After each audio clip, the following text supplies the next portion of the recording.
Yeah, I mean, Landry was great. Got his shot going, but his defense was excellent. He had a really good all-around game. Shots fell for us, but we also didn't turn the ball over.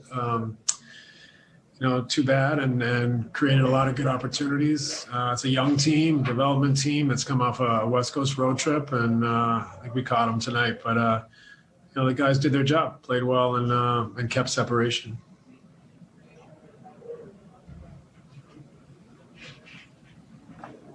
Tom Dowd, BrooklynNets.com. Steve, obviously, James again with his third triple-double is in net. Him and Kyrie had, 25 each. How do you feel about them just kind of, splitting the workload without Kevin out there and kind of taking the lead for scoring?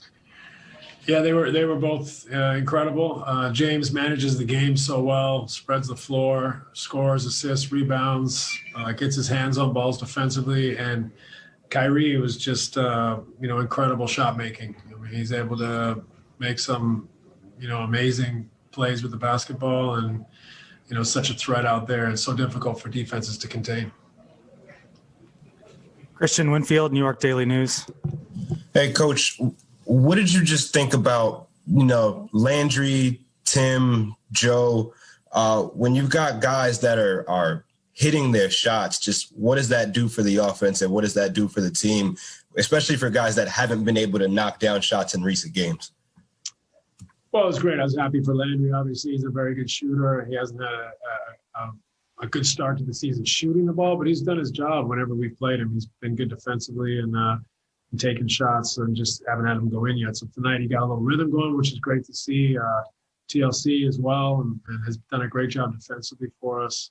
You go down the line, everyone had contributions tonight, but when those guys make threes, it opens up the middle for James and Kai and Kevin, and they make you pay if you collapse. So I think it makes us a very deadly team offensively when guys are making threes.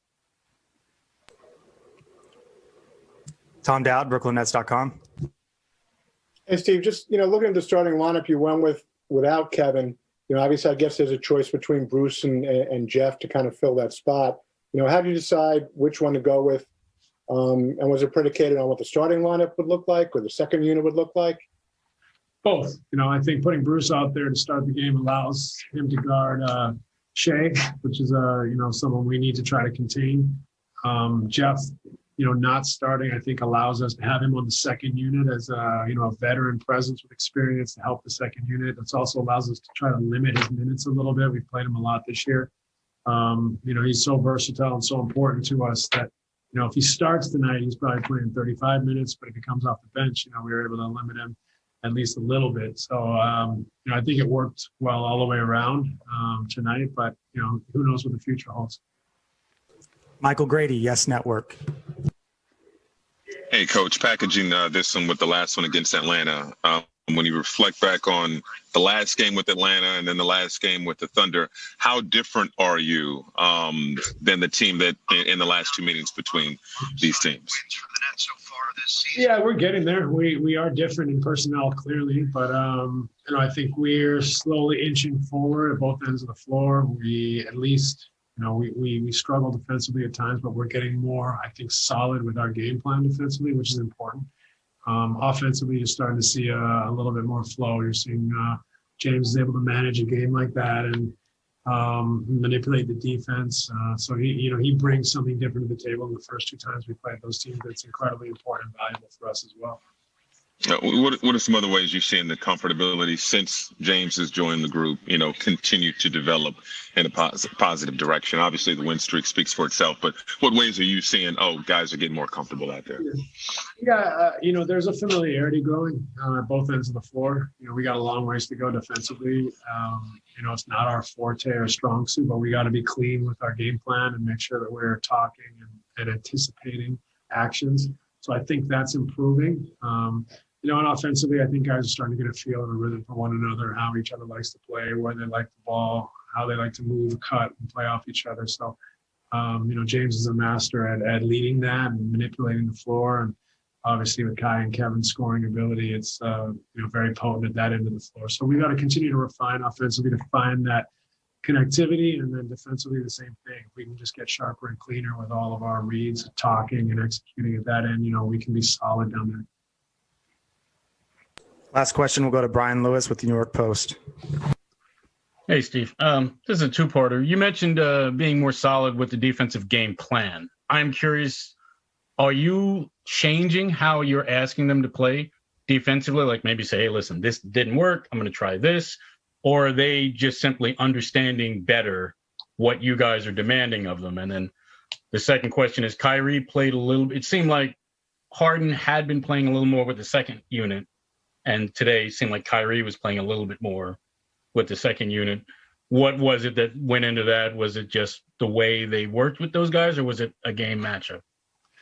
I'd have to look. I felt like James started both the second and fourth quarters. But maybe Kai was out there in the second unit. I guess the end of the first and third quarter, Kai played the whole quarter, so he would have been out there with the second unit, I guess, for a brief stint. But that it wasn't so much by design. It was just with Kevin out of the game. We left Kai in for the entire first and third quarter. James still kind of runs that second unit at the start of the second and fourth. Defensively, we're mixing in a few things, but really we're just trying to refine what we were previously doing. So it's not a whole lot of change, but we will look to mix in. We blitzed a little bit tonight. We denied a little bit tonight. We even ran a possession of zone, but we got a ways to go as far as building our toolbox, but also refining what our basics and foundations are. Thanks for your time, Coach. Thanks, guys. Good night. Regulation scoring record 147. That was set several years back. Kevin Durant, of course, did not play. Brooklyn snapping a 5-game losing streak against the Thunder, and they win their fourth straight. For James Harden, 25 points, 10 rebounds, 11 assists. His third triple-double since joining the Nets. Meantime, we showed you the big impact Joe Harris had as well. Moments ago, he talked to Michael Grady. All right, Joe. First off, just want to get your reaction. 147 points tonight, matching a franchise record without Kevin Durant. Just want your reaction to those numbers. I think a lot of guys has got it going tonight. Obviously, we had Kevin, it could have been a little bit more. But, I think guys just got it rolling early. We were getting a lot of room and rhythm looks. The ball was moving. And then we were getting stops, too. So we get stops. We were able to get out in transition and get some easy buckets that way, too. After the last game with the Thunder, Coach Steve Nash said he didn't see the competitive spirit in the second half. How much was that a point of emphasis heading into this game?